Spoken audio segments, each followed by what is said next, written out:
Són na Clàudia, na Cíntia i na Ainhoa del Club Xelska de Palma i passen dies de nervis. Amb altres 3 gimnastes representaran Espanya al Mundial de Gimnàsia Artística a Nanning, a la Xina. El primer objectiu és clar. Queremos clasificarnos para el siguiente Mundial para así poder ir a las Olimpiadas de Río. S'han de classificar entre les 24 primeres seleccions per poder ser l'any que ve a Glasgow. Aquí hem d'entrar en els 24 millors, per l'any que ve estar en els 12 millors.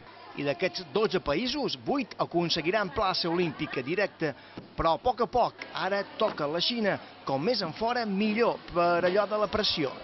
En España, si compites en España, dices, oye, es que la gente me conoce, y dice, anda, es de la selección, ha ido a 2 mundiales, oh, lo hace bien, pero te pones más nerviosa porque la gente te conoce. Pero fuera yo, en especial, salgo a disfrutar, que me sale, el trabajo ya está hecho, sales, disfrutas, si te sale bien, pues es como has trabajado.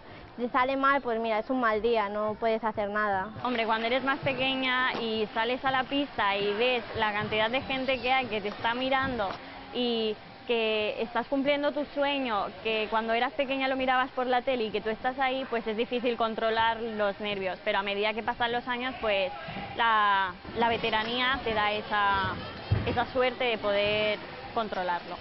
Són especialistes en els 4 aparells, però sempre n'hi ha qualcun que els va millor. Sí, siempre hay uno que destaca más que otro. En mi caso yo destaco más en barra de equilibrio. Cintia en paralelas y Claudia es que es muy regular, puede destacar en todo. Són la part visible d'un esport que requereix molta feina de planificació, sobretot abans d'un mundial. Hi ha feina d'entrenadores, preparadors físics, coreògrafes, fisioterapeutes, metges.